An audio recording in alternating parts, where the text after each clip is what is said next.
Hello दोस्तों, कैसे हैं आप सभी का सुकून एफएम पर हार्दिक स्वागत है।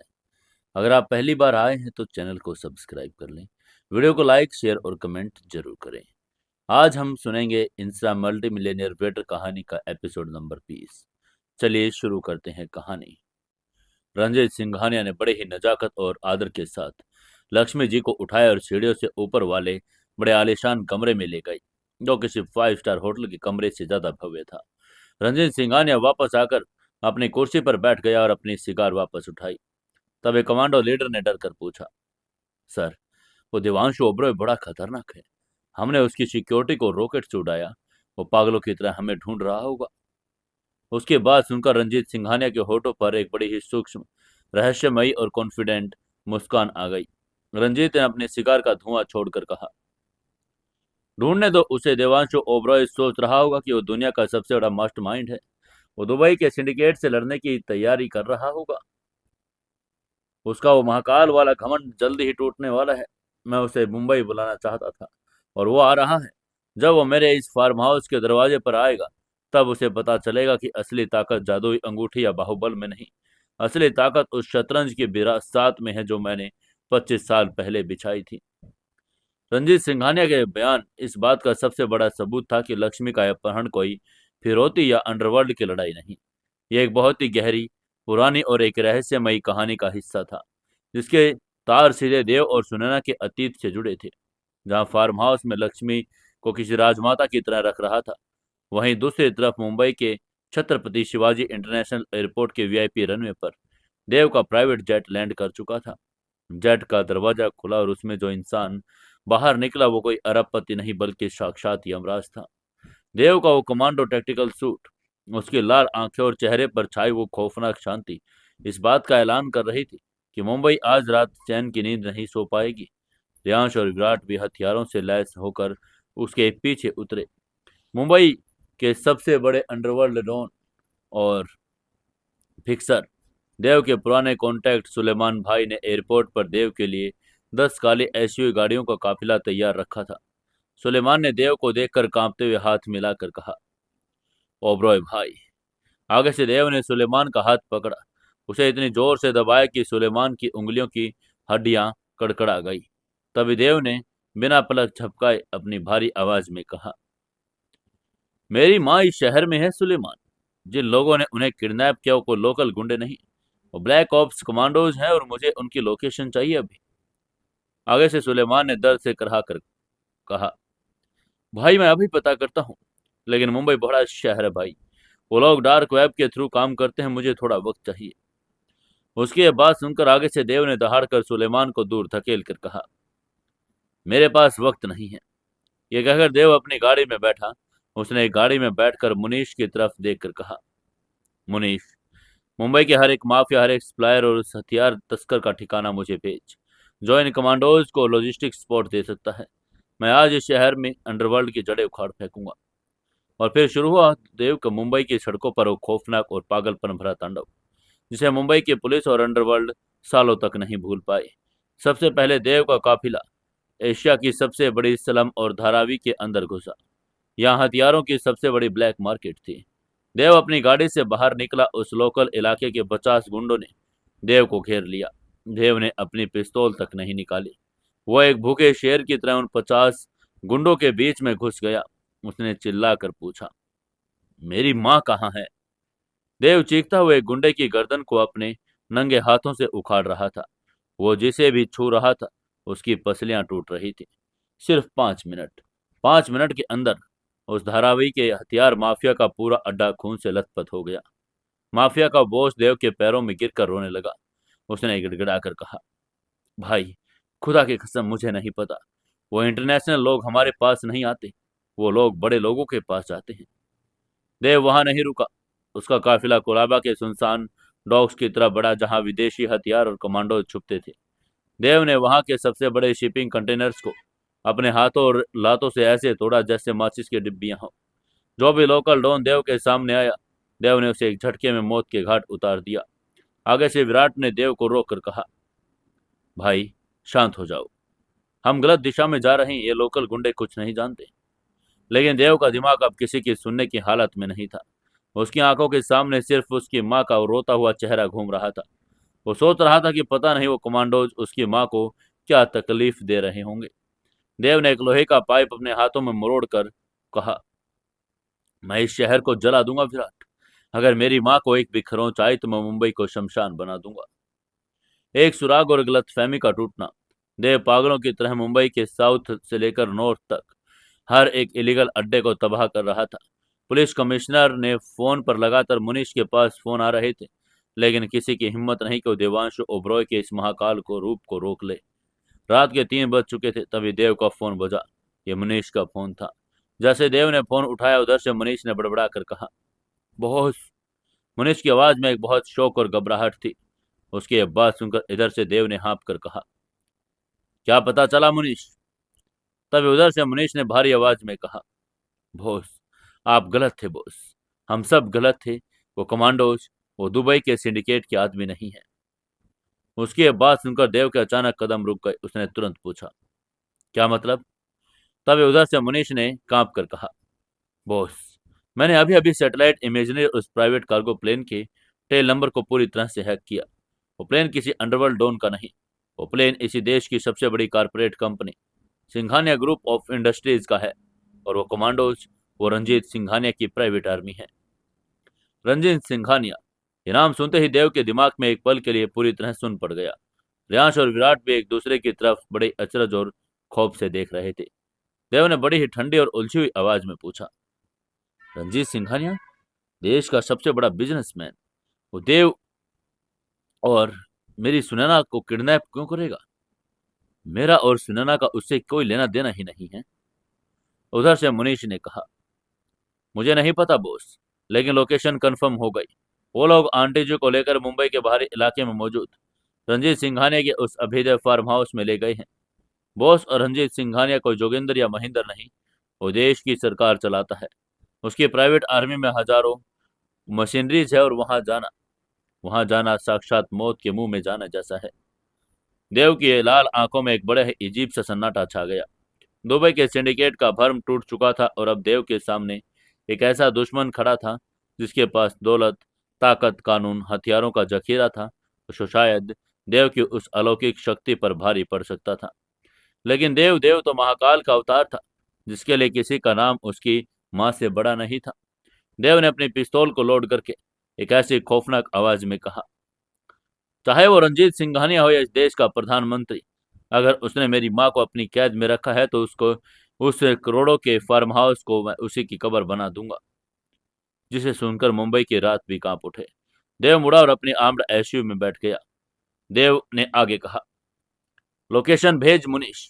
आज रात रंजीत सिंघानिया के उस गुरूर को मैं अपने जूतों के नीचे कुचलूंगा। देव का वो काफिला जो अब तक सड़कों पर गुंडों को कुचल रहा था, वो अब सीधा देश के सबसे ताकतवर, सबसे रईस अभेद्य किले की तरफ मुड़ चुका था।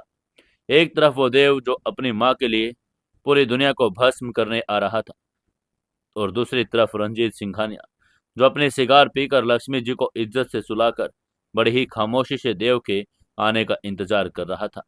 ये कोई आम लड़ाई नहीं थी। ये दो ऐसे साम्राज्यों की टक्कर होने वाली थी, जहां एक तरफ अलौकिक शक्ति थी और दूसरी तरफ असीम दौलत और रहस्य। रंजीत सिंघानिया ने लक्ष्मी जी को क्यों उठाया? रंजित का राज और फार्म हाउस के दरवाजे पर खुलने वाला था। कहानी का सबसे बड़ा और सबसे दिमाग घुमा देने वाला रहस्य अब देव के सामने बेनकाब होने के लिए तैयार था। मुंबई की सड़कों पर उस रात वो आखिरी पहर चल रहा था, जब शहर पूरा एक गहरी और नींद की आगोश में था।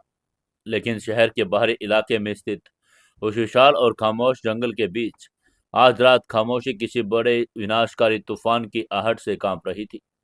देव की वो आर्म्ड ब्लैक एसयूवी विशाखापट्टनम से उड़े उस बदले की आग को अपने टायरों में समेटकर 200 किलोमीटर प्रति घंटे की रफ्तार से सड़कों का सीना चीर कर आगे बढ़ रही थी। गाड़ी के अंदर एक ऐसा मौत का सन्नाटा था जिसे सुनकर यांश और विराट की सांसें भारी हो रही थी। देव ड्राइविंग सीट पर था। उसकी आंखें सामने सड़क पर नहीं बल्कि उस मंजिल पर गड़ी थी जहां उसकी माँ लक्ष्मी कैद थी। देव के शरीर को वक्त इस वक्त जो ओरा निकल रहा था, वो किसी भी इंसान के दिल को धड़कने से रोकने के लिए काफी था। उसकी वो जादुई अंगूठी लगातार एक हल्की नीले और गर्म रोशनी छोड़ रही थी, जो उसके अंदर पल रहे उस महाकाल के उबले हुए लावे का संकेत थी। मुंबई शहर की सरहदों से दूर पहाड़ी और घने पेड़ों के बीच रंजीत सिंघानिया का वो फार्म हाउस किसी आम रईस का हॉलिडे होम नहीं था। यह एक मिलिट्री ग्रेड फोर्टेड यानी अभेद्य सेना किला था।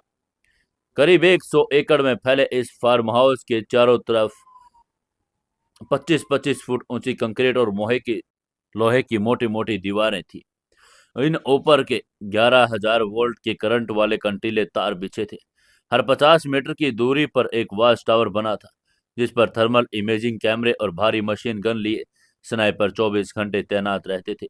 यहाँ की सिक्योरिटी पुलिस के हाथों में नहीं, रंजीत सिंघानिया ने अपनी हिफाजत के लिए दुनिया की सबसे महंगी खूंखार प्राइवेट मिलिट्री कंपनी के कमांडोज को काम पर रखा था। ये वो लोग थे जिन्होंने इंटरनेशनल वार जोन में काम किया था।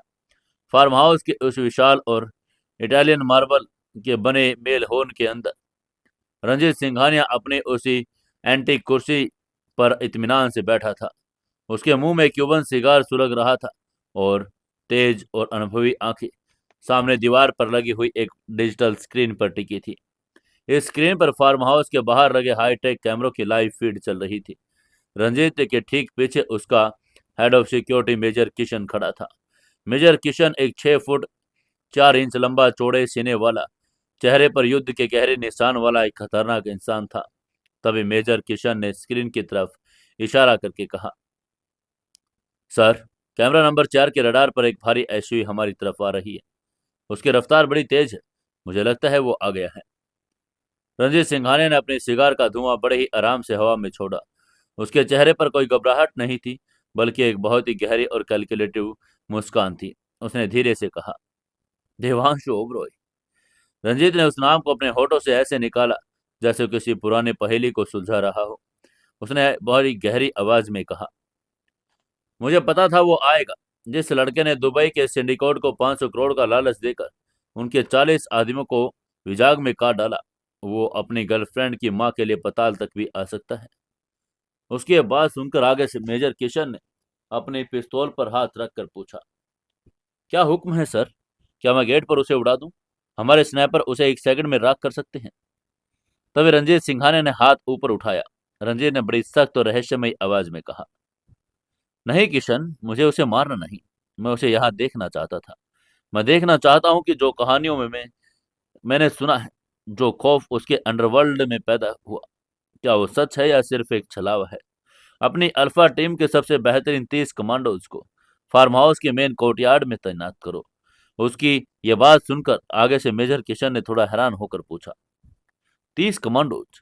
सर, वो अकेला है, 30 आदमी बहुत ज्यादा हैं। आगे से रंजीत ने गहरी सांस लेकर कहा, कम पड़ेंगे, उसे अंदर आने दो, गेट खोल दो, लेकिन फार्म हाउस के इस मेन बिल्डिंग के अंदर उसका एक कदम नहीं पड़ना चाहिए।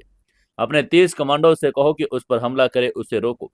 अगर वो सच में महाकाल है तो आज उसे मेरे इस 30 इंटरनेशनल ब्लैक ऑप्स कमांडोज की लाशों से होकर गुजरना पड़ेगा। उसका गरूर तोड़ो, लेकिन उसे जिंदा रखना। आगे से मेजर किशन ने तुरंत जवाब देकर कहा, यस सर। इसके बाद मेजर किशन ने अपने तुरंत वायरलेस पर कमांड देकर कहा, अल्फा टीम कोड रेड, 30 आदमी मेन कोर्टयार्ड में पोजीशन ले। टारगेट को बिल्डिंग के अंदर नहीं घुसने देना। वहीं उधर फार्म हाउस के 30 फुट चौड़े भारी लोहे के मेन गेट के बाहर देव की एसयूवी एक भयंकर ब्रेक की चीख के साथ आकर रुकी। टायरों से धुआं निकल रहा था। देव ने गाड़ी का इंजन बंद किया। देव ने पीछे बैठे रियांश और विराट को सख्त हिदायत देकर कहा, तुम दोनों गाड़ी में रहोगे। अगर तुम बाहर आए तो मैं तुम्हारी टांगे तोड़ दूंगा। उसकी ये बात सुनकर आगे से रियांश और विराट ने सिर्फ अपना सिर हिलाया। वो देव के उस खौफनाक रूप को देखकर खुद डरे थे। देव ने अपनी एसयूवी का दरवाजा खोला और अपना भारी बूट जमीन पर रखा। उसने वही कमांडो टैक्टिकल सूट पहना था। रात के उस अंधेरे में जब देव उस भारी लोहे के गेट के सामने आकर खड़ा हुआ, तो ऐसा लगा जैसे ही यमराज ने किसी इंसान का रूप ले लिया। Click click click. अचानक वॉच टावर से कम 10 स्नाइपर राइफलों की लाल लेजर बीम्स देव के सीने, माथे, दोनों पैरों पर आकर टिक गई। तभी लाउड स्पीकर पर भारी आवाज गूंजी, अपनी जगह पर खड़े रहो। एक कदम भी आगे बढ़ाया तो गोलियों से छलनी कर दिए जाओगे। देव ने लेजर बीम्स की तरफ देखा भी नहीं। उसने अपना सिर हल्का सा ऊपर उठाया और उन ऊंची लोहे की दीवार को देखा। देव के होठों पर एक बड़ी शैतानी, क्रूर और प्रलयंकारी मुस्कान आ गई। देव ने फुसफुसा कर कहा, तुम मेरी माँ को मुझसे दूर रखोगे? ये कहते हुए उसने अपने दोनों हाथों हवा में हल्का झटका दिया। उसके शरीर की नसें नीली और काली पड़ने लगी। महादेव की वो अलौकिक शक्ति उसके पोर पोर में उबलने लगी। देव बहुत ही शांत कदमों से चलकर उस 30 फुट ऊंचे और कई टन भारी लोहे के ऑटोमेटेड गेट्स के बिल्कुल पास आया। अपने दोनों नंगे हाथ उस भारी लोहे के गेट के बीचों बीच रखे। वॉच टावर पर बैठे स्नाइपर हंसने लगे। उन्हें लगा कि यह लड़का पागल हो गया जो इतने भारी इलेक्ट्रॉनिक गेटों को धक्का देने की कोशिश कर रहा है। लेकिन अगले ही सेकंड उनकी वो हंसी उनके गले में अटक गई। तभी देव ने जोर से चिल्ला, आह! देव के मुंह से एक ऐसी खौफनाक और शेर जैसी दहाड़ निकली, आसपास के पेड़ों पर बैठे परिंदे भी उड़ गए। देव ने अपने दोनों हाथों से उस लोहे के गेट को अपनी तरफ खींच लिया। इंसानी साइंस और फिजिक्स के सारे नियमों को तार तार भगा दिया और वो कई टन भारी इलेक्ट्रॉनिक सेंसर वाले लोहे का गेट देव ने नंगे हाथों अपनी ताकत अपने भारी कब्जों से उखाड़ दिया। लोहे के बोल्ट्स गोलियों की तरह टूटकर हवा में उड़ गए। देव ने उस विशाल गेट को बीच से फाड़कर दो हिस्सों में तोड़कर हवा में ऐसे फेंका जैसे कोई लोहे का नहीं बल्कि गत्ते का बना हो। धमाके की आवाज से जमीन कांप उठी और धुएं का एक बहुत बड़ा बवंडर उठ खड़ा हुआ। अंदर बैठे रंजीत सिंघानिया की आंखें भी स्क्रीन पर यह नजारा देखकर एक पल के लिए फैल गई। एक इंसान इतना भारी गेट नंगे हाथों से उखाड़ सकता है, यह संभव था। उस टूटे हुए गेट और उड़ती हुई धूल के बीच से देव ने फार्म हाउस के एक अंदर कोर्टयार्ड में कदम रख लिया। यहाँ का नजारा किसी जंग के मैदान जैसा था।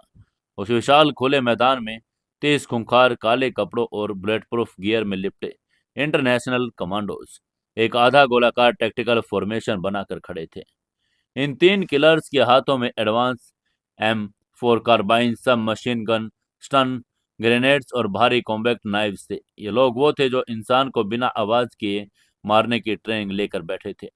तभी अल्फा टीम के कमांडर ने चिल्लाकर कहा, टारगेट लॉक। उसी के साथ 30 की 30 बंदूकों की नालें देव की तरफ तन गई। वहीं देव अपनी जगह पर बिल्कुल शांत खड़ा रहा। उसने अपनी गर्दन को बाएं से दाएं घुमाकर चटकाया। उसकी आंखों में अब कोई इंसानियत नहीं बची थी। उसे इस बात से कोई फर्क नहीं पड़ता कि ये लोग कौन हैं, और ये वो लोग हैं थे जो उनकी माँ और उनके बीच एक दीवार बनकर खड़े थे। तभी देव की वो भारी ठंडी आवाज उस पूरे मैदान में गूंज गई। उसने जोर से चिल्लाकर कहा, तुम्हारे पास सिर्फ एक मौका है, रास्ता छोड़ दो या अपनी लाशें उठाने के लिए तैयार हो जाओ। उसी समय कमांडो लीडर ने एक क्रूर हंसी हंसकर कहा, फायर। उसी के साथ 30 एडवांस मशीन गनों से एक साथ गोलियों की बौछार हुई और देव की तरफ आई। हजारों गोलियां आग उगलकर देव को चीरकर सेना पैरों की तरफ बढ़ी और रंजीत सिंघानिया अंदर स्क्रीन पर देख रहा था। लेकिन देव अपनी जगह से नहीं हिला।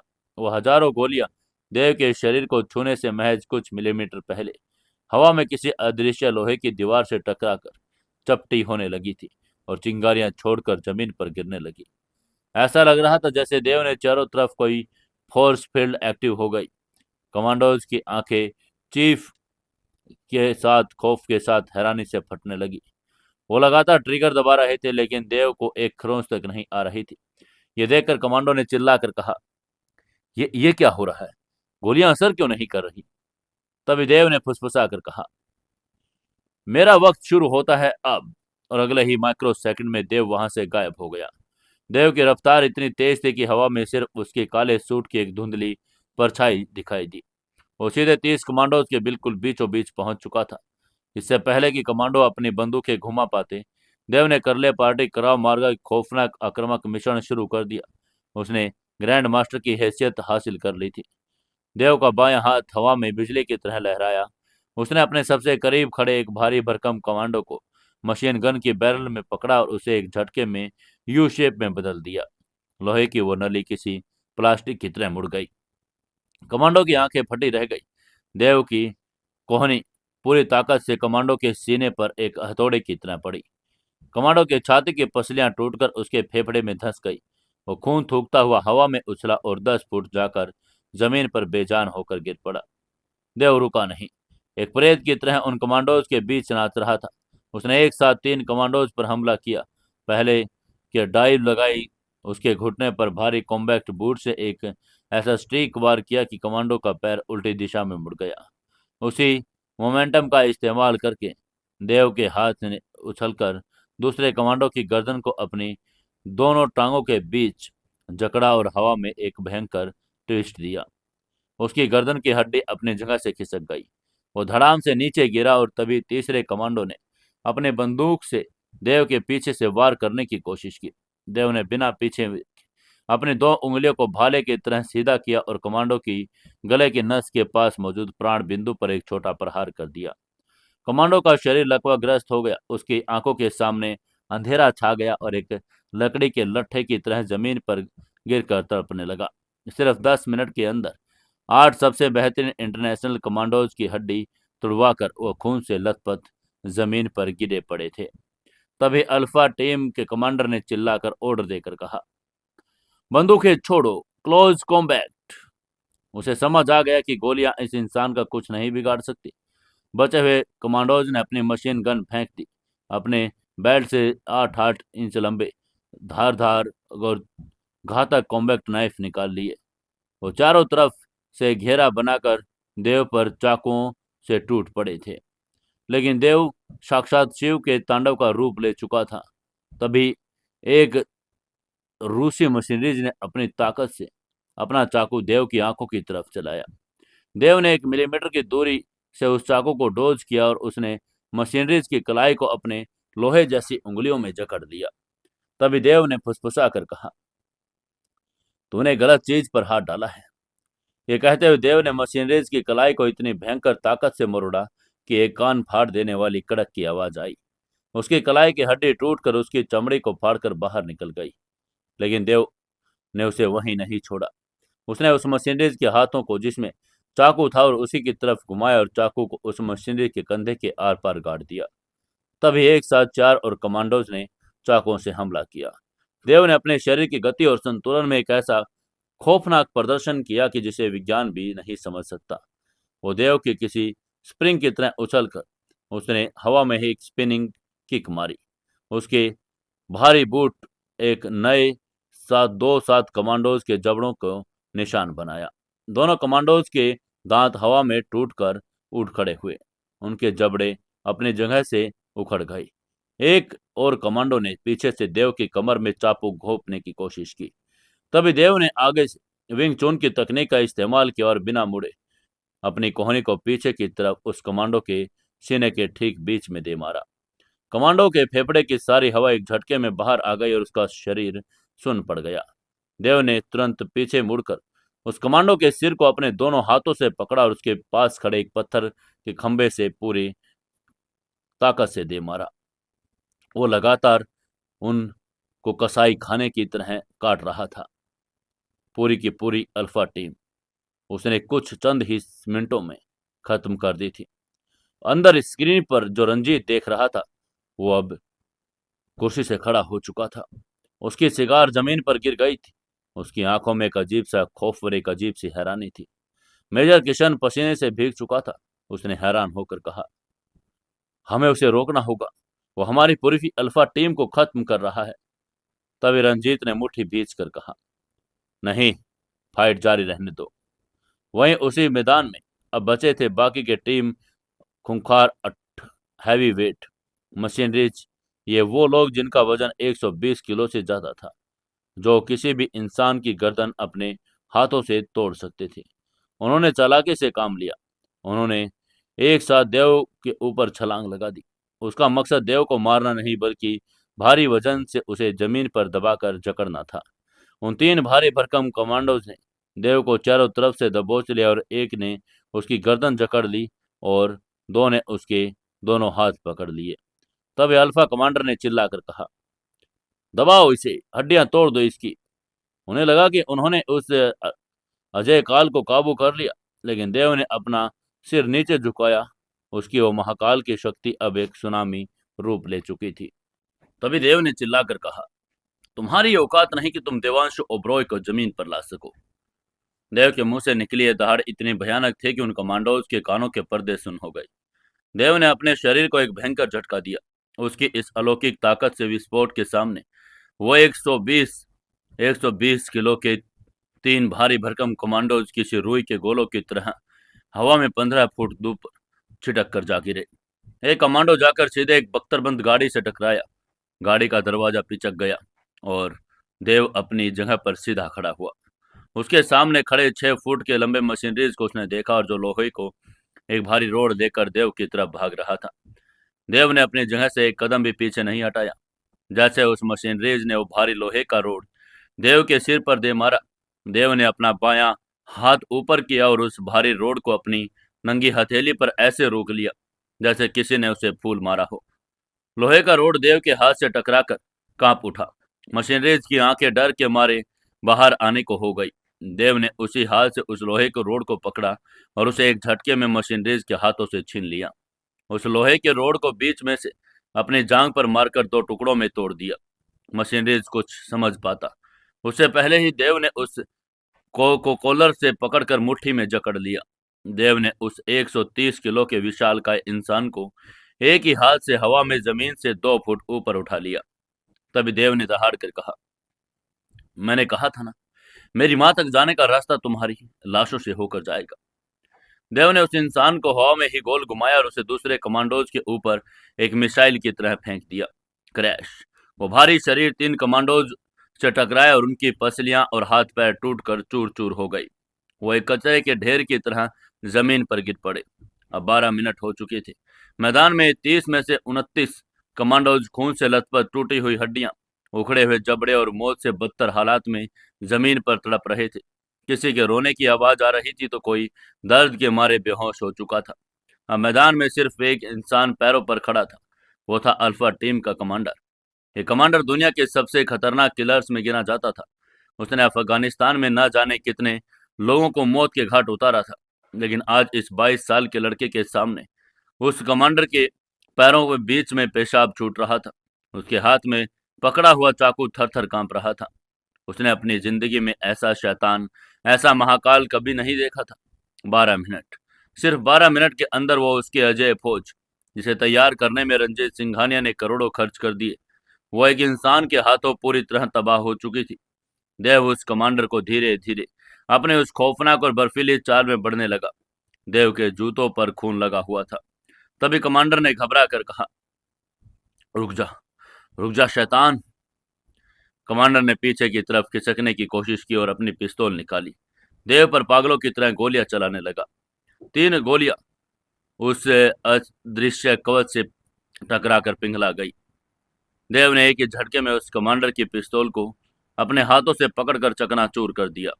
देव ने उस कमांडर की गर्दन को अपनी मजबूत लोहे जैसे हाथों में जकड़ लिया और उसे हवा में उठा लिया, जिससे कमांडर की आंखें बाहर आने लगी। तभी देव ने अपनी आवाज में ब्रह्मांड का सारा खौफ भरकर कहा, मुझे मारना नहीं आता, मुझे तड़पाना आता है। ये कहकर देव ने उस कमांडर के घुटनों पर अपनी मर्म कला का वो खौफनाक प्रहार कर दिया। उसके इस प्रहार से कमांडर के दोनों घुटने हमेशा के लिए चकनाचूर हो गए। वो अब जिंदगी में कभी अपने पैरों पर खड़ा नहीं हो सकता था। देव ने उसे एक सड़े हुए कूड़े की तरह जमीन पर फेंक दिया। सिर्फ 15 मिनट, ठीक 15 मिनट के अंदर रंजीत सिंघानिया के उस अभेद्य किले का सबसे बड़ा गुरु, उसका 30 कमांडोज का इंटरनेशनल अल्फा टीम मिट्टी में मिल चुकी थी। पूरा कोर्ट यार्ड अब एक शमशान घाट लग रहा था। देव ने अपने कॉलर को ठीक किया। उसके कोट पर खून के छींटे थे, लेकिन उसकी आंखों में अभी वो भयंकर आग जल रही थी। उसकी सांसें बिल्कुल सामान्य थी, जैसे कोई भारी काम नहीं, बिल्कुल सुबह की सैर की हो। इसके बाद देव ने उस खून से सने मैदान को पार किया। उसके सामने अब फार्म हाउस के विशाल प्राचीन नकाशीदार लकड़ी के मेन दरवाजे की चौखट थी। वहीं अंदर रंजीत सिंघानिया, मेजर किशन खड़े थे। मेजर किशन ने अपनी पिस्तौल लड़की। मेजर किशन ने कांपती हुई आवाज में रंजीत की तरफ देखकर कहा, सर, मैं उसे अंदर नहीं आने दूंगा। लेकिन रंजीत सिंघानिया ने किशन के हाथों को नीचे कर दिया। रंजीत के चेहरे पर अब कोई खौफ नहीं था, बल्कि एक बहुत ही अजीब सी गहरी रहस्यमयी शांति थी। रंजीत ने अपनी भारी आवाज में कहा, पिस्तौल अंदर रख लो किशन, जो लड़का 30 ब्लैक ऑप्स कमांडोज को 15 मिनट में लाश बना सकता है, उस पर तुम्हारी ये खिलौना पिस्तौल कोई असर नहीं करेगी। उसे अंदर आने दो, मुझे इस अजय काल से रूबरू होना है। तभी बाहर देव ने उन भारी लकड़ी के दरवाजों को अपने दोनों हाथ रखे और हल्का सा धक्का दिया। वो भारी दरवाजे पूरी तरह से खुल गए और देवांशु ओबरॉय उस विशाल करोड़ों के इटालियन मार्बल वाले हॉल में दाखिल हुआ। जैसे ही देव अंदर आया, हॉल की वो पीली शाही रोशनी, उसके उस खून से सने हुए टैक्टिकल सूट और उसकी लाल आंखों पर पड़ी। वो किसी हॉलीवुड की खौफनाक एक्शन फिल्म के उस अल्टीमेट विलेन और हीरो की तरह लिख रहा था, जिसे दुनिया की कोई ताकत नहीं रोक सकती। देव की नजरें सीधे सामने खड़े उस इंसान पर जाकर टिक गई, जिसने ग्रे रंग का 3 पीस सूट पहना था, जिसके हाथ में सिगार थी, और ये इंसान कोई और नहीं, रंजीत सिंघानिया था, देश का सबसे बड़ा रईस और आज सुनैना की मां का किडनैपर। तभी देव अपनी चाल को थोड़ा धीमा करके रंजीत की तरफ बढ़ा। हॉल के बीचों बीच आकर देव रुक गया। दोनों के बीच महज 15 कदम का फासला था। एक तरफ वो 22 साल का लड़का था, जिसके पास महादेव का वरदान, असीमित दौलत और एक ऐसी खौफनाक ताकत थी जिसने पूरी दुनिया के अंडरवर्ल्ड को हिलाकर रख दिया था। और दूसरी तरफ वो 60 साल का अनुभवी और चालाक इंसान, जिसकी एक उंगली के इशारे पर देश की सरकारें बदल जाती और जिसके चेहरे की खामोशी में हजारों राज दफन थे। रंजीत सिंघानिया ने बड़े ही इत्मीनान और एक गहरी आवाज में देव का स्वागत करके कहा, देवांशु ओबरॉय, तुम्हारी कहानियां जितनी खौफनाक होती है, तुम्हारी हकीकत उससे भी ज्यादा प्रलयंकारी है। मैंने अपनी जिंदगी में तुम्हारा जैसा काल कभी नहीं देखा। लेकिन देव की आंखों में कोई सम्मान नहीं था, उसकी आंखें सिर्फ खून मांग रही थी। देव की वो दहाड़ उस विशाल हॉल में गूंजी। उसने चिल्लाकर कहा, तारीफें बंद कर रंजीत सिंघानिया। तूने इस देश के सबसे बड़ा रईस होने का घमंड पाला होगा, लेकिन तूने आज एक सोते हुए शेर के मुंह में हाथ डाल दिया। जो तेरा ये पूरा साम्राज्य, ये सारी दौलत एक ही रात में राख कर सकता है। ये कहते हुए देव ने अपने दोनों हाथों की मुट्ठियां भींच ली। देव ने एक शब्द को चबाकर कहा, मेरी माँ कहाँ है? अगर उनके जिस्म पर एक भी खरोंच आई तो मैं तुझे इसी हॉल में तेरी इस महंगी कुर्सी से बांध कर जिंदा जलाऊंगा और तेरी ये प्राइवेट आर्मी तमाशा देखती रह जाएगी। लेकिन रंजीत सिंघानिया के चेहरे पर कोई डर नहीं आया। उसने अपने शिकार को एस्ट्रे में बड़े ही इत्मीनान से बुझाया। उसने देव के उस खौफनाक और खून की प्यासी आंखों में बहुत गहराई से देखा। रंजीत ने बड़े ही शांत और एक ऐसे लहजे में जिसने देव को अंदर तक चौंका दिया, उसने कहा, तुम्हारी माँ बिल्कुल सुरक्षित है देवांशु। वो ऊपर वाले कमरे में आराम कर रही है। मैंने उन्हें खरोंच तक नहीं पहुंचाई। मैंने उन्हें इसलिए यहाँ नहीं बुलाया क्योंकि मुझे तुमसे कोई दुश्मनी निभानी है, ना ही मुझे तुम्हारे 1500 करोड़ के प्रोजेक्ट से कोई मतलब है। उसकी ये बात सुनकर देव की भौहें सिकुड़ गई। उसका वो खौफनाक गुस्सा एक पल के लिए उलझन में बदल गया। देव ने अपनी आवाज को थोड़ा और खतरनाक बनाकर पूछा, तो फिर तूने उन्हें किडनैप क्यों करवाया? उसकी ये बात सुनकर रंजीत सिंघानिया ने गहरी सांस ली। उसकी आंखों में एक अजीब सा दर्द, एक पुराना पछतावा, एक ऐसा राज छुपा था जो 22 साल के उसके सीने में दफन था। रंजीत सिंघानिया धीरे से चलकर देव के बिल्कुल करीब आया। मेजर किशन उसे रोकना चाहता था, लेकिन रंजीत ने उसे मना कर दिया। रंजीत ने देव की आंखों में झांक कर एक ऐसी बात कही जिसने उस अजय काल ग्रैंड मास्टर और दुनिया के सबसे अमीर इंसान देवांशु ओबरॉय के पैरों तले की जमीन खिसका दी। उसने देव के करीब आकर कहा, मैंने उन्हें इसलिए नहीं बुलाया क्योंकि वो तुम्हारी माँ है। मैंने उन्हें इसलिए बुलाया था क्योंकि वो लक्ष्मी है। वो इंसान जिसने 25 साल पहले इस रंजीत सिंघानिया के घर की चौखट पर अपना खून बहाया था। मैंने उन्हें यहाँ इसलिए बुलाया था देवांशु, क्योंकि इस अपहरण के पीछे कोई दौलत या अंडरवर्ल्ड की साजिश नहीं। इस अपहरण के पीछे एक ऐसा राज है जो तुम्हारी सुनैना के अतीत का सबसे खौफनाक और सबसे बड़ा सच है। ये कहते हुए रंजीत सिंघानिया की आवाज कांप रही थी और उसकी आंखों में आंसू छलक आए थे। उस विशाल हॉल में एक ऐसा खौफनाक और रहस्यमय सन्नाटा छा गया जो बाहर पड़े उन 30 कमांडोज की लाशों से भी ज्यादा भारी था। देव का सारा गुस्सा, सारा प्रलयंकारी रूप एक ही झटके में बर्फ की तरह जम गया। सुनैना का अतीत, रंजीत सिंघानिया का लक्ष्मी जी से रिश्ता, 25 साल पुराना राज, ये कोई अंडरवर्ल्ड की लड़ाई नहीं थी, ये कोई सिंडिकेट का खेल नहीं था, ये एक ऐसी कहानी की शुरुआत थी जो देव और सुनैना के इस नए खूबसूरत अजय एम्पायर की बुनियाद को हिलाकर रख देने वाली थी। महाकाल को अब एक ऐसा अवतार ऐसे चक्करों में फंसा चुका था जिसे वो अपने शारीरिक ताकत और अपनी 500 करोड़ की दौलत से नहीं तोड़ सकता था। उस विशाल करोड़ों के इटालियन मार्बल से सजे हुए हॉल में एक ऐसा सन्नाटा पसरा गया जो बाहर पड़े उन 30 खूंखार कमांडोज की लाशों के सन्नाटे से भी 1000 गुना भारी और दम घुटने वाला था।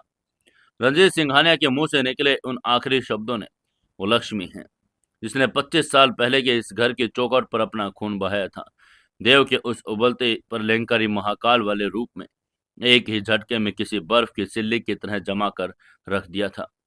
देव के हाथों में मुट्ठियां जो कुछ सेकंड पहले रंजीत सिंघानिया की गर्दन तोड़ने के लिए बेताब थी, वो अब धीरे धीरे ढीली पड़ने लगी। उसकी वो खून की तरह लाल आंखें जिनमें सिर्फ मौत का तांडव नाच रहा था, उन आंखों में अब एक बहुत बड़ा अकल्पनीय रूह को कपा देने वाला अचरज तैरने लगा था। देव ने एक कदम पीछे लिया। उसकी सांसें जो लड़ाई के दौरान भी बिल्कुल शांत थी, वो अब अचानक चलने लगी थी। उसने हैरानी से कहा, तू तू क्या बकवास कर रहा है? मेरी सुनैना का अतीत, लक्ष्मी आंटी का खून, तो पहेलियां क्यों बुझा रहा है रंजीत सिंघानिया? साफ साफ बोल, तेरा लक्ष्मी आंटी और सुनैना से क्या रिश्ता है? देव की आवाज में अब दहाड़ नहीं थी, बल्कि एक बहुत ही गहरी और उलझन और अविश्वास था। तभी रंजीत सिंघानिया ने एक बहुत ही गहरी, दर्द भरी और ठंडी सांस ली। देव का वो सबसे बड़ा रईस जिसके सामने मंत्री मुख्यमंत्री सिर झुकाकर खड़े होते थे, जिसके पास दौलत का एक ऐसा अंबार था कि वो कई देशों की अर्थव्यवस्था खरीद सकता था, आज वो इंसान एक 22 साल के लड़के के सामने अपनी जिंदगी का सबसे बड़ा दर्द, अपना सबसे गहरा जख्म खोलने जा रहा था। रंजीत की आंखों में एक आंसू छलक कर उसके महंगे डिजाइनर ग्रे सूट के कॉलर पर गिर पड़ा। उसने धीरे से कहा, रिश्ता? रंजीत सिंघानिया के होठों पर एक बहुत ही दर्दनाक और बेबस मुस्कान आ गई। यह कहकर रंजीत धीरे धीरे चलकर देव के बिल्कुल करीब आया। उसने अपनी आंखों को देव की आंखों में डाला और एक ऐसा सच बोला जिसने देव के पैरों तले की जमीन ही नहीं, बल्कि उसके दिमाग की दुनिया को भी उल्ट पुल्ट करके रख दिया। रंजीत ने अपनी दर्द भरी आवाज में कहा, वो लक्ष्मी जिसे तुम अपनी माँ समानते हो, वो कोई आम औरत नहीं है देवांशु। वो लक्ष्मी रंजीत सिंघानिया है, मेरी धर्म पत्नी, मेरी अर्धांगिनी। और वो सुनैना जिसे तुम अपनी जान कहते हो, जिसे तुमने उस सैंडविच के ठेले से उठाकर अपने सुदैव एम्पायर की महारानी बनाया, वो कोई ठेले वाली नहीं है। वो मेरे खून का कतरा है। वो इस पूरे सिंघानिया एम्पायर की इकलौती वारिस, मेरी सगी बेटी है। उसकी ये बात सुनकर देव के दिमाग में जैसे एक साथ हजारों परमाणु बम फट गए। सुनैना, रंजीत सिंघानिया की बेटी, देश के सबसे बड़े अरबपति की इकलौती वारिस, लक्ष्मी आंटी, इस महल की असली मालकिन। देव का दिमाग इस बात को प्रोसेस करने से पूरी तरह इनकार कर रहा था। उसके कानों में बनबनाहट होने लगी। उसे याद आ गई वो पहली मुलाकात, जब उसने सुनैना को उस चिलचिलाती धूप में एक पुरानी पीली छतरी के नीचे पसीने से लथपथ सैंडविच बेचते देखा था। उसे याद आ गया लक्ष्मी आंटी के वो फटे कपड़े, उनके हाथों के छाले गुंडों के सामने उनकी वो बेबसी। उसे याद आ गए वो दिन जब दोनों माँ बेटी 40 रुपए की बारिश में भीगते ग्राहकों का इंतजार करती थी। देव के अंदर का वो गुस्सा वो भी शांत हुआ था, एक बार फिर प्रलयंकारी ज्वालामुखी की तरह फटने लगा। लेकिन इस बार यह गुस्सा किसी अंडरवर्ल्ड डॉन के लिए नहीं, बल्कि इस पिता और पति के लिए था। देव ने एक झटके में आगे बढ़कर रंजीत सिंघानिया के महंगे सूट का कॉलर अपने दोनों हाथों से पकड़ लिया, उसे हवा में उठा दिया। ये देखकर मेजर किशन तुरंत अपनी पिस्तौल निकालने लगा, लेकिन रंजीत ने उसे फिर से रोक दिया। तभी देव ने रंजीत की अपनी खौफनाक आवाज में कहा, अगर वो तेरी पत्नी और तेरी बेटी है, तो वो पिछले 22 सालों से विशाखापट्टनम की सड़क पर क्यों सड़ रही थी? अगर तू देश का सबसे बड़ा रईस है, तो तेरी बेटी धूप में खड़े होकर 40 रुपए के सैंडविच क्यों बेच रही थी? तूने उन्हें सड़क पर मरने के लिए क्यों छोड़ दिया था? जब उस जोगिंदर के गुंडे मेरी लक्ष्मी को सरेआम बेइज्जत कर रहे थे, तब तेरा ये सिंघानिया एम्पायर कहाँ था? बोल, तूने अपने ही बीवी और बच्चे को लात क्यों मार कर निकाल दिया? ये सब कहते हुए देव की आवाज में अब कोई इज्जत बल्कि भयंकर नफरत और दर्द था। देव की पकड़ इतनी मजबूत थी कि रंजीत का दम घुटने लगा, लेकिन रंजीत ने देव का हाथ नहीं हटाया। रंजीत की आंखों से आंसुओं की धारा बह निकली। तब रंजीत ने सुबह कर अपनी भर्राई हुई आवाज में कहा, मैंने उन्हें नहीं छोड़ा था देव, भगवान गवाह है। मैंने अपनी लक्ष्मी और अपनी बेटी को कभी नहीं छोड़ा। मैं तो 22 सालों से पागलों की तरह इस दुनिया के हर एक कोने, हर एक शहर में, हर एक अनाथालय में अपने इस बच्चे को, अपनी पत्नी को ढूंढ रहा था। मैंने अपनी दौलत का एक एक पैसा उन्हें ढूंढने में लगा दिया, लेकिन मुझे मुझे ऐसा यकीन दिला दिया गया था कि वो दुनिया में नहीं रही, या फिर वो मुझसे इतनी दूर छुप गई कि मेरा ये पूरा एम्पायर भी उन तक नहीं पहुंच सका। उसकी ये बात सुनकर देव ने रंजीत के कॉलर को थोड़ा ढीला किया, लेकिन उसकी आंखों का गुस्सा कम नहीं हुआ। देव ने एक एक शब्द पर चबाकर आगे पूछा, तो फिर आज अचानक तुझे उनकी याद कैसे आ गई? आज तूने उस 30 कमांडोज भेजकर किडनैप क्यों करवाया? तब रंजीत सिंघानिया ने देव के हाथों से अपना कॉलर छुड़वाया। उसने अपनी कोट की जेब से एक रुमाल निकाला और अपने आंखों के आंसू पोंछे। उसने सुबक कर कहा, तुम्हें तुम्हें क्या लगता है देवांशु कि मैंने ये सब बिना सोचे समझे किया? रंजीत सिंघानिया दीवार पर लगी उस बड़ी सी डिजिटल स्क्रीन के पास गया। उसने एक रिमोट दबाया। तभी स्क्रीन पर एक न्यूज चैनल की फुटेज चलने लगी। ये फुटेज उस दिन की थी जिस दिन विशाखापट्टनम के उस वीआईपी चौराहे पर सुदेव का उद्घाटन हुआ था। स्क्रीन पर साफ साफ दिखाई दे रहा था कैसे लक्ष्मी जी ने वो कांचीवरम की साड़ी और सोने का हार पहना था। उनके चेहरे पर आक्रोशी के आंसू, और वो सोने की कैंची से उस रेस्टोरेंट का लाल रिबन काट रही थी। उनके ठीक पीछे सुनैना अपने उस एमरोल्ड ग्रीन ग्राउंड में किसी अप्सरा की तरह मुस्कुरा रही थी, और देव उसका हाथ थामे खड़ा था। रंजीत ने उस स्क्रीन की तरफ अपनी कांपती उंगली का इशारा करके कहा, उस दिन सुबह 25 सालों बाद, उस दिन मैंने अपनी पत्नी को टीवी की स्क्रीन पर जिंदा देखा, जब न्यूज एंकर ने कहा कि विशाखापट्टनम के नए अरबपति देवांशु ओबरॉय की होने वाली सास और उसकी पार्टनर सुनैना। रंजीत की आवाज में एक ऐसा दर्द था जो किसी पत्थर दिल को रुला दे। इसके बाद रंजीत ने अपनी आंखें बंद करके कहा, जब मैंने उस स्क्रीन पर सुनैना को देखा तो मुझे उसमें अपनी लक्ष्मी की परछाई नजर आई। वो बिल्कुल अपनी माँ जैसी दिखती है। मेरी दुनिया जो 22 सालों से वीरान पड़ी थी, वो कल एक न्यूज चैनल को देखकर वापस जिंदा हो गई। मैं वो भी उसी वक्त विशाखापट्टनम आना चाहता था। मैं भागकर अपनी लक्ष्मी के पैरों में गिर जाना चाहता था। तब देव ने कड़कड़ाती आवाज में पूछा, तो क्यों नहीं आया? तूने उन्हें सीधा घर क्यों नहीं बुलाया? तूने घर पर किडनैपिंग का ड्रामा, ये रॉकेट लॉन्चर, ये मौत का खेल क्यों खेला? उसकी बात सुनकर रंजीत सिंघानिया मुड़ा। उसने देव की आंखों में बहुत ही सख्त बाप वाली और गुरूर भरी नजरों से देखा। रंजीत सिंघानिया ने अपनी ऊंची आवाज करके कहा, क्योंकि मुझे पता चला कि मेरी फूल सी बच्ची, जिसे मैंने 22 साल तक अपने सीने से नहीं लगाया, वो एक ऐसे लड़के के इश्क में पड़ गई है जिसका नाम इस वक्त पूरे अंडरवर्ल्ड की हिट लिस्ट पर सबसे ऊपर है। ये कहते हुए रंजीत ने देव की तरह कदम बढ़ाए और आगे बढ़ा बोला, मुझे मेरे इंटेलिजेंस नेटवर्क ने कल ही बता दिया था देवांशु ओबरॉय कोई आम बिजनेसमैन नहीं। मुझे पता चल गया था कि तूने विजाग के सबसे बड़े डॉन जोगिंद्र का कत्ल किया है।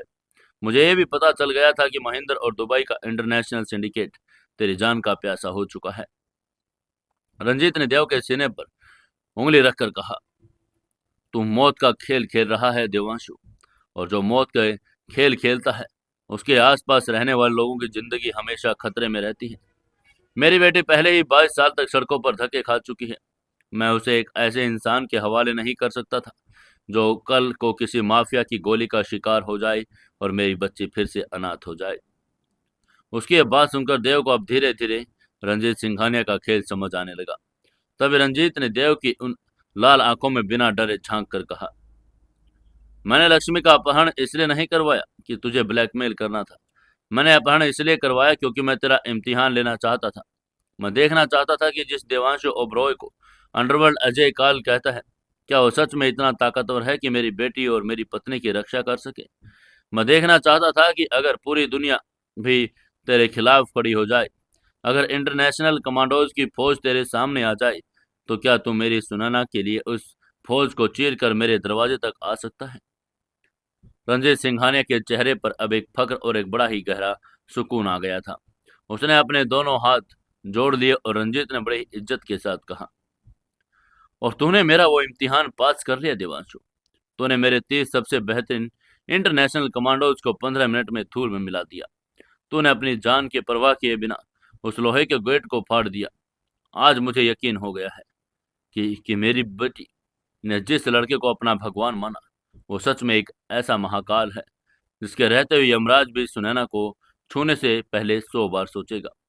तू मेरी बेटी के लायक है देवांशु। तो इस सिंघानिया एम्पायर का दामाद बनने के लायक है। रंजीत सिंघानिया की बातें सुनकर देव के अंदर एक बड़ी ही अजीब सी हलचल मच गई।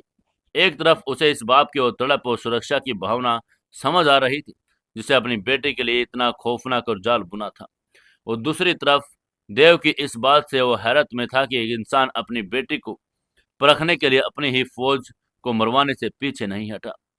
देव ने गहरी सांस ली। उसका शरीर अब धीरे धीरे सामान्य होने लगा।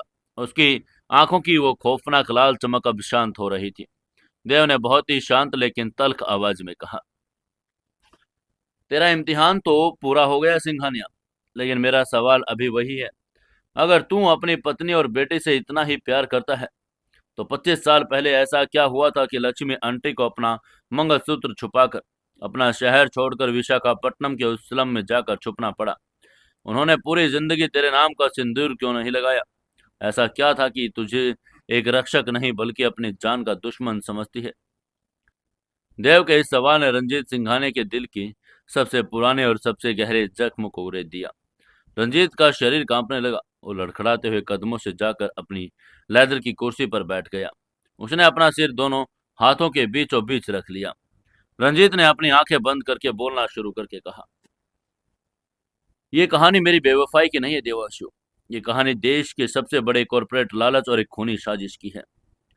हॉल में पिन ड्रॉप साइलेंस छा गया। मेजर किशन भी सिर झुकाए खड़ा था। वो देव रंजीत के बिल्कुल सामने होकर एक खौफनाक अतीत को सुना रहा था।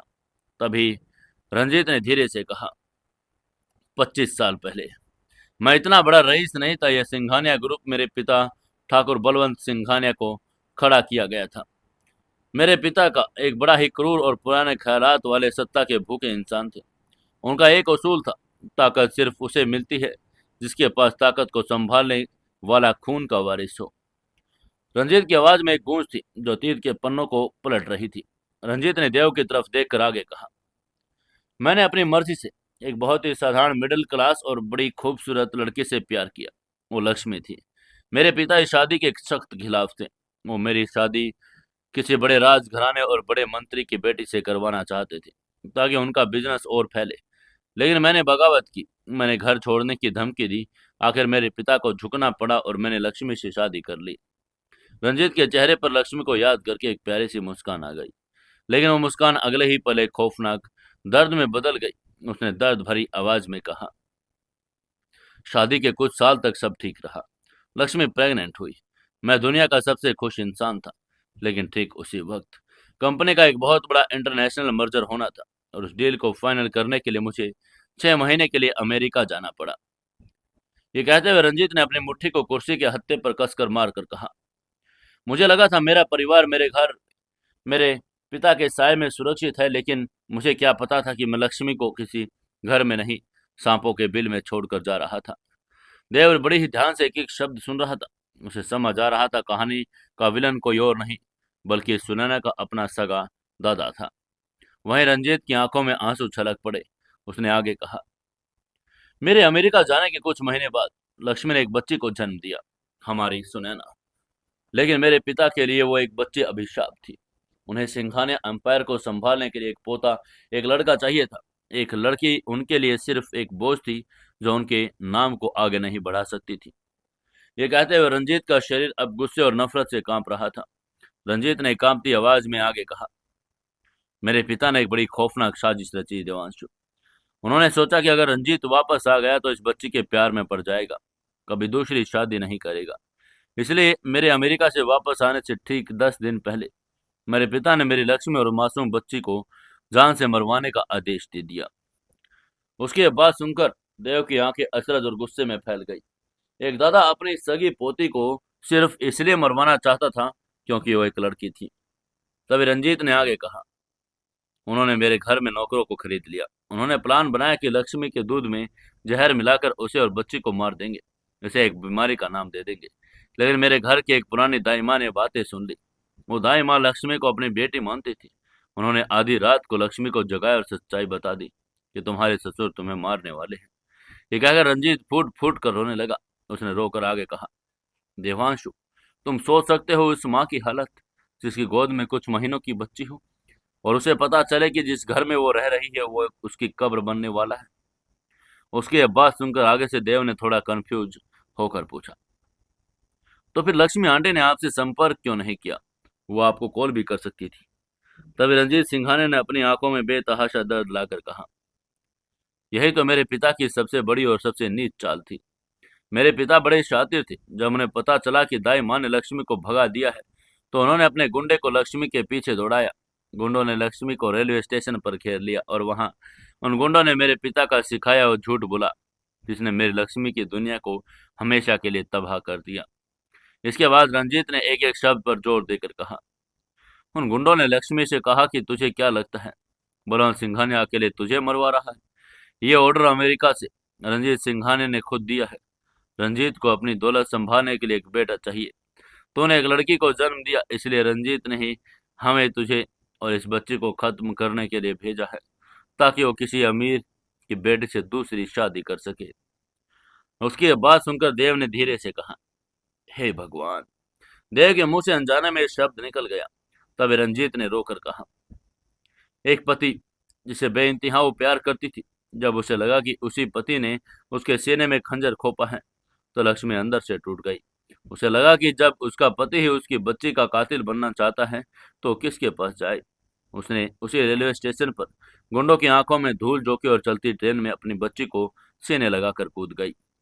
ये कहते हुए रंजीत ने अपनी शिगार की राख को देखकर आगे कहा, और इस तरह मेरी लक्ष्मी ने अपनी पहचान मिटा दी।